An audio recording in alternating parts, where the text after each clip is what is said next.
Hey guys, welcome to Brotherhood Forged. I'm Joey, and hanging with me is my buddy Paul. We're just two normal guys following Jesus and trying to lead our families well. We started this to build a place for real talk, real growth, and real brotherhood. If you're about faith, leadership, and showing up when it's tough, you're in the right spot. If you like what you hear, hit the share button or leave a review. It helps way more than you know. Let's get into it. Heavenly Father, we thank you for today. We thank you for the breath in our lungs and for your steady presence. God, you're good. It's not just the wins, but it's in the waiting and in the struggle too. We give you all the glory, God. Forgive us for the times we focus on what we lack instead of seeing what we already have, what you've already provided us. Teach us to be thankful, Lord, in all circumstances, to trust that you're working even when we don't understand it. Shift our hearts to gratitude today, God. Use this time to speak through us. Let everything we say bring you the glory. It's in Jesus' name we pray. Amen. Amen. So today we're jumping into a segment on gratitude. There's a lot of things that come to mind when you talk about gratitude. I think a lot of them, if you're not preparing yourself for the right things, it can really change course on you pretty quickly, unintentionally. One thing I think about is gratitude isn't just a feeling. It's a choice. It's something that you have to live daily and you have to practice it daily. If we forget to practice it, pressure and stress can really replace our peace, and it can dictate the temperature of our home. So as I say that, I want to set the stage for you to bring a really powerful exercise that you shared for us and continue to share for people and have impact. This is one of this exercise that I'm going to take you through. I don't even remember where I learned it, where I heard it, but it had such an impact on me, and I've had the opportunity to share it with several fairly large groups, and it's a pretty simple concept. So imagine tomorrow morning when you wake up, the only things that you have are the things that today that you gave gratitude for. Now that could be a verbal gratitude. It could be in your prayer. It could be something you wrote down. So think of it like this. Today, you don't say you're thankful for, you don't express gratitude for clean water, for a roof over your head, for your kids, for your spouse, for food, for your car. Step beyond the material things, just the things all around you that you're so lucky to have, your health. Those things aren't present. No, you don't have those things tomorrow if you don't show gratitude today. I'm going to bet your list gets really long. Simple, but what a powerful exercise. And what a great way to frame your mindset too. When you did that at the summit, there was hundreds of guys in there. And I think it was one of those ones where there's obviously different impactful pieces, but that was one of those ones that connected to every single person, because there's certain exercises and certain content and there's certain things that we can do in general that don't always relate to everybody. But something like gratitude and really asking yourself, what am I thankful for? And not only that, but what should I be thankful for? That was the first time I shared it like publicly, and I was blown away by the impact. And I was like, guys, don't give me credit for coming up with that. But it's like everything else, just about everything we share, Paul, or either experiences that we've had, but it's generally something that someone else has taught us, whether through a podcast or a book we've read. There was something, I can't remember where I heard this, but it talked about like people will claim they're like self-made. And I'm sure there are people that have worked harder than other people, but if you really break it down, we're all just a combination of things that we've learned throughout life, of experiences or wisdom that people have given us. You're right, man. It's not always that we're coming here and we're not, like, I think we said this in one of the episodes, we're not reinventing the wheel. We're just simply sharing things that have worked for us or will work for us, or things that continue to work for other people that we've seen. So it's never going to be like, this is the exact way you got to do things that Joey and Paul say. It's, hey man, this is just stuff that we've seen work for people and it works for us, and we just want to share it with people and try to impact and have influence. It's not about us, but it's about things we've learned. It's about things we're learning just to share on the podcast, the preparation we put through. But the life's lessons, there's so much to learn from others, and that's what we're here for. That's what we're trying to do. So we're talking about gratitude, Paul. Let's just go through a few things that come off the top of your head that might have spawned or prompted you to think about today. But for one, when you did the exercise again, it really got in my head, because there's certain things that I think are the major things that we are grateful for. And then sometimes there's not. There's little things that we forget about. Let's go rapid fire through here, man. So one thing that really comes to my mind, kids who still call me dad, like I'm their whole world. When they wrap their arms around you and tell you they love you, just that's just one thing, man, that I always have to be grateful for. I got the embrace from my son last night at the wedding. 29, but those hugs, those moments, I love you, Dad. They still mean the world. And speaking of love, my wife's love, my family's love, my kids' love, so impactful. And the one that obviously for me too is Amber. The love and the guidance and the wisdom, and the support and encouragement she's given me. It's a love that things may not always be perfect and there will be hard times, but being grateful for her staying with me during those hard times and believing in me in ways that I might not have been able to believe in myself at the time.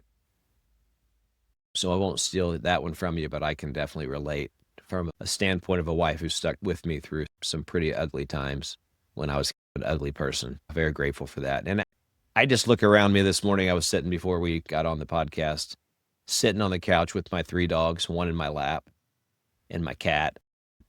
Things like that just mean the world to me. What a blessing. What a opportunity to just show gratitude. And I was looking at it, and of course, we were preparing for this too. And I'm like, yeah, this is it. You saw when Tucker came running down the stairs and jumped on my lap, man. It's just, I think if we could use the lens that our dogs have, I would imagine, right? We can't obviously think like a dog, but I don't think that they're ever complaining about stuff. They're just so grateful. And like people always talk about when you get home, really embrace your dog or your pets because they've waited all day long. Like you are their entire day. We have other responsibilities. We have things we have to do when we get home. Like the dog is just waiting so much for that embrace. So if we could flip our lens to be more like our animals and just, it sounds weird, right? But they're so loving and so they're never like really mad. Not that I notice for the most part. They're just so excited all the time and they just show love. To you fellow dog lovers out there, they understand. Coffee in the morning, that's when I'll have a cup of coffee every single morning. I'm pretty ritualistic. And that's when I read my Bible, just to have the freedom to worship Jesus, because there's a lot of people that can't do that. There are countries that it's illegal to have a Bible. We often in the United States take those things for granted. Too often there are things we take for granted. My next one is just simple laughter at the dinner table, little conversation, the little moments, and just realizing that one day, no matter how chaotic it is, I'm going to miss those kind of things. There's not much better than a belly laugh. Mm-hmm. It's amazing. And how about just real conversations, like the conversations you and I are having, the conversations that we get to have with our friends, with the guys in the alliance, with the conversations with our wives. How blessed are we? Just those, like I said, we say they're little things, but they're really huge things. Mine to go with that one too was friends who speak truth, not just comfort, and having that deep connection, like you said, man. So just to piggyback on that one, but the next one I thought about is late night conversations that build connection too. There's times where Amber and I just sit on the couch after the girls have fallen asleep and just talk, and it can just be talks about HGTV, whatever people are rebuilding their houses on, or whatever it is. Like we just find ways to have deep connection and deep conversation, and that's something that I think too often we could take for granted too. I could go on and on with this list, but I'm gonna wrap it up for myself with healing. I'm been healed from cancer twice. Don't have to be here. Do I know why I was healed? Absolutely not. I'm thinking it's because I still have a purpose, still has work for me to do. But to be healed and to have a healthy body, it's perfect? Absolutely not. But it's very capable, and I'm grateful.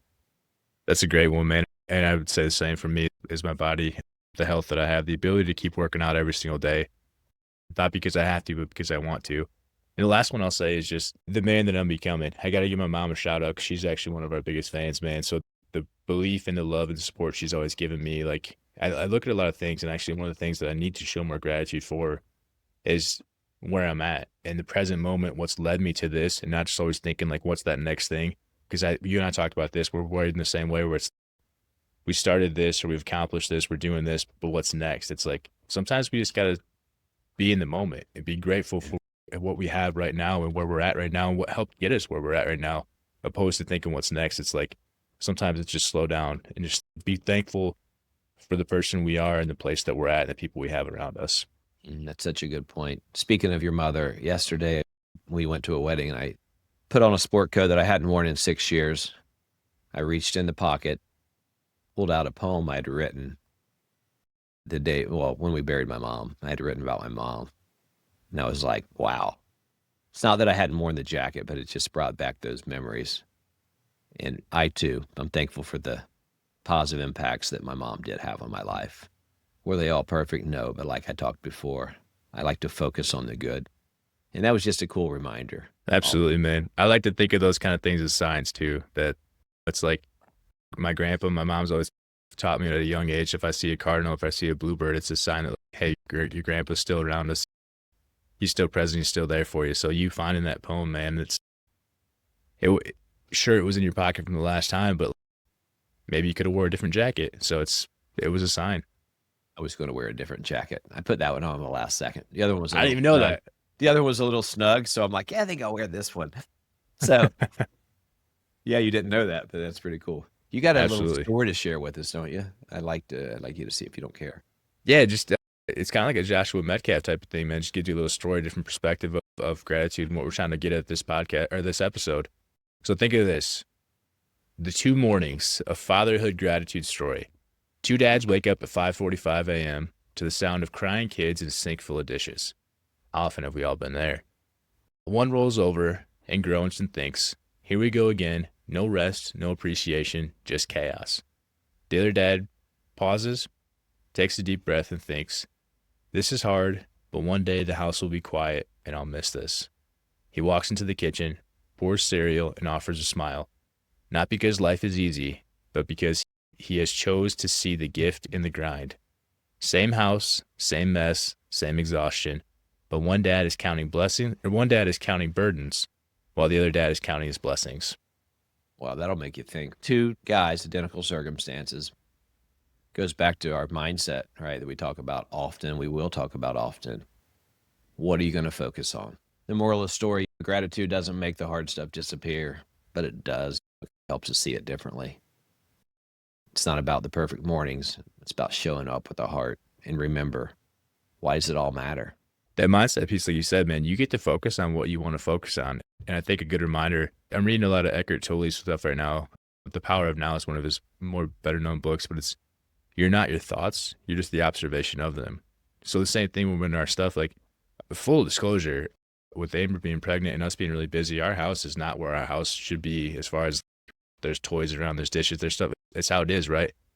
It's so easy to fall into that mindset of not being grateful for it, but to think back to their way, like you said, like the clean water thing, like we have dishes in the sink. That means we're able to have food and meals. It's yeah, it's not fun, and I don't want to go do the dishes again, but just think about the different way and choose what we focus on. Just for some reason it popped in my head. Yeah, I have to mow the grass, but I have a yard. I have to clean the gutters, but I have a house. Perspective is huge. So segment 1, we're going to talk a little bit about why gratitude changes everything. I'm going to kick it off with just a thought. Gratitude helps you stop focus on what you don't have. And like Paul just said, but it reminds you what you do have. It's just completely flipping that script. It flips your mindset. I'm not enough, but God has given me already more than I've ever needed. Mindset is really going to be the theme in probably every one of our episodes. Slow down, appreciate what you already have. And it's not about pretending like you don't have any struggles, but find the positive in that struggle. Find the good. Yeah, because like we said too often, it's what you focus on. Gratitude keeps you moving when you're feeling burned out. It keeps you grounded when life is chaotic. It builds emotional resilience in marriage and fatherhood. Just like what we're talking about. Like, there's going to be hard times in marriage. There's going to be hard times in parenting. But do you want to focus on the current heat of the situation, or do you want to focus on that you are able to have that opportunity? And that sounds really silly, right? But it's like anytime, this is how I look at disagreements, and not always exactly in the moment, but I look back on them. Anytime Amber and I have a disagreement, it's an opportunity to increase our communication. And I always try to frame it that way when we talk to guys that in the coaching and stuff that we do, because no one wants to have that. No one wants to have a disagreement. No one wants to have an argument, but it's, if we can flip the way we think about it and look at it as an opportunity, a lot of things in life, if you think about them as an opportunity, then you can own it and you can grow from it and you can focus on the positive and not the negative where you're currently at. That's good. Gratitude is an attitude. Love it, man. I was talking to a guy last week and I said that. I don't even know where it came from. I don't know that I've ever heard that, but I'm sure someone said it before me because it rhymes. But he's like, that's really good. I'm going to write that down. I'm like, that might be a Joeyism, but I don't think it was. We're going to switch gears a little bit to common gratitude traps. We talked about these before we started recording. You want to kick that off? The first one that came to mind is, at least I'm not them. That's that comparative gratitude. Gratitude shouldn't come from comparing your life to someone else's struggles. That's pity. It's not perspective. True gratitude stands on what it is, not what others lack. So focus on your story. What you can really do in that moment is, what in my life right now is a blessing I've overlooked? Gratitude grows stronger when it's internal, not comparative. There's probably a lot of things that can come to mind. That's some good reflective things for the listeners to think about as well. How about I should be more thankful, like guilt-based gratitude? Forcing yourself to feel grateful just out of guilt, but it often backfires, right? It's not a punishment, and gratitude is not a punishment or a performance. It's a posture. It's the posture of the heart. Give yourself grace instead of forcing it. Get curious. What moment today brought me peace, laughter, or connection? Because gratitude, like you said, it's intentional, but it's not forced. I love that, man. It makes me think of like our faith too. And if you're going about faith as something you're trying to force into your life, or if you're going at it for the connection and the relationship that it is, you'll have way different outcomes. You can't force it. It's not going to be genuine, right? Right. It's like gratitude. If you force it, it's not going to be genuine. It's got to come from the heart. Yeah, definitely, dude. I think there are times where you can, I don't want to say force it, but you can put yourself in the situation and create the structure for it. So if you're reframing your mind for gratitude, or if you're reframing your mind for your relationship and the faith that you want to have by dedicating time to study, or by to study the word, or by dedicating time to reflect on your gratitude, I don't think that's forcing it. I think you're just providing yourself the opportunity to then think of it. So there will be times where I think where it may feel forced, but if you're just walking around, if you and I had an interaction today and you said something to me, I'd be like, oh yeah, I'm so grateful for you. But if I just met you, that could be forced, so that could be unauthentic. So it's try to be as authentic and genuine as possible when you think about these things, but don't feel like you're missing the mark if you're trying to force the space to give yourself those reflective thoughts, if that makes sense. I think that's a good way to put it. If it's authentic, force might have been the wrong word. Yeah, you clarified that pretty well for me, I think. I got on that part when I was talking about forcing your faith, because that's one thing that I think a lot of us can relate to, especially childhood. So it probably felt like our parents forced it on us, but maybe that was just the way we were thinking about it too. I'm grateful when things go right. That's conditional gratitude. How often do we all fall into that trap? If we only practice gratitude when life is good, it becomes a fair weather habit. Going to what we're talking about, the force part of it. The real power shows up when you give thanks in the hard moments too. It's trying to find those opportunities in those hard times of things you can be grateful for. Practice gratitude in the storm by asking yourself, what is this currently trying to teach me? What can I learn from this? And just really find that grounded. I like to think of, I always give symbols to this kind of stuff. In a hard time, I try to think of an anchor. What can I anchor to? What can I really be grounded to in this moment? And what can I learn from this? And also, Paul, like I said, thank you. It's not enough. Surface level gratitude. Gratitude is more than being polite. It's deeper than words. It's mindset, action, consistency. Writing it, living it, showing up. So we talk about habit. For me, I have to make gratitude a habit. And that doesn't mean it's forced, but it means I'm doing that in the morning. I try to reflect on gratitude in the morning and in the evening specifically, but throughout the day. A lot of times I'm driving to work and I'm looking across the fields because it's all back roads for me. And I'm like, God, thank you. Just thank you for everything around me. Thank you for the birds. Write 3 gratitudes daily. Speak one aloud to someone you're thinking about. Maybe that's your kid. Maybe that's your wife. Turn thankfulness into a way of living, not just talking. That's really good, man. And I think you're right. Like, it's one of those things where people talk about, I shouldn't have to put this on my calendar, but show me your calendar and I'll show you what's important to you. We've all heard that expression. So if gratitude is one of those things, give it time, give it space, and build that habit. The next thing I thought about is kind of over spiritualizing gratitude, where we think we can go too far in this, where we think gratitude will fix everything. Not a magic wand. It won't erase grief, debt, stress. Those things can't just go away, right? But it will give you strength to get clarity when you face them. Use gratitude as a fuel, not a band-aid. Pair thankfulness with action. Because I'm grateful for this, I'll do this. And then find a way to figure it out. So, like we talked about debt right there. None of us would be thankful for debt, but we can be thankful for the opportunity that we have a paycheck, that we have a job, that we have something like this. So because we're thankful for those things, we can flip it to, I'll find a way to figure out how to pay off this debt, or I'll find a plan to pay off this debt because I'm thankful for the income that I have. Now let me honor it differently. Pretty much thankful for all situations because you're seeing the light in them. All right, let's jump into segment 2, where we can get it wrong. I think too often we tend to hold off on gratitude until something big happens. We save gratitude for that highlight reel, and really we're missing, like we talked about earlier, the everyday gifts, our health, our connection, a fresh start. The ones that we miss most, our family, like they're not always going to be there for us either. So it's the ordinary moments that we forget to appreciate until they're gone. The less we notice our blessings, the more we start to expect them, and I think it really starts to shift our mind in the direction we don't want it to go. Yeah, it's easy. It's so easy to allow that to happen for sure. You talked about the little things too.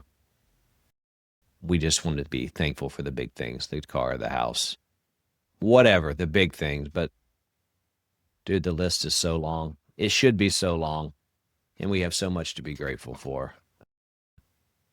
Gratitude is not, like you said, it's not about the obvious wins, but it's not loud. It's steady. It reminds you that God's still in it. Right there, even in the simple things. Yep, like you said, man, too often we can miss that. Kind of some misconceptions that we wanted to dive into here is gratitude we could think that it means that we're ignoring problems. The reality though is gratitude it's not toxic positivity.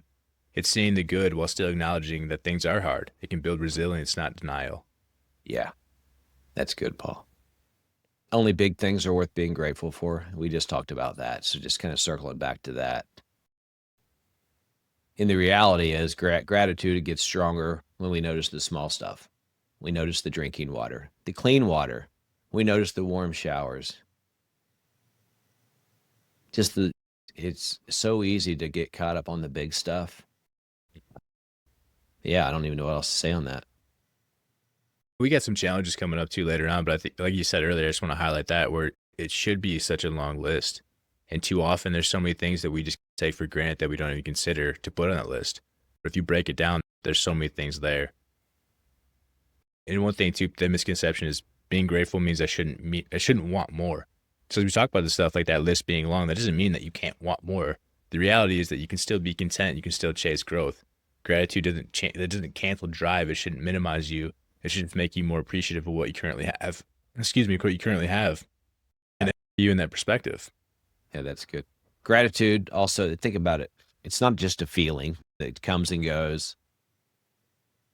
It's not forced, but it's a habit. Like I talked about, I try to do gratitude throughout the day, especially in the morning and the evening. But don't wait to feel it. Write it, speak it, live it. It leads up to the next one, man. It's not something you can only do once in a while.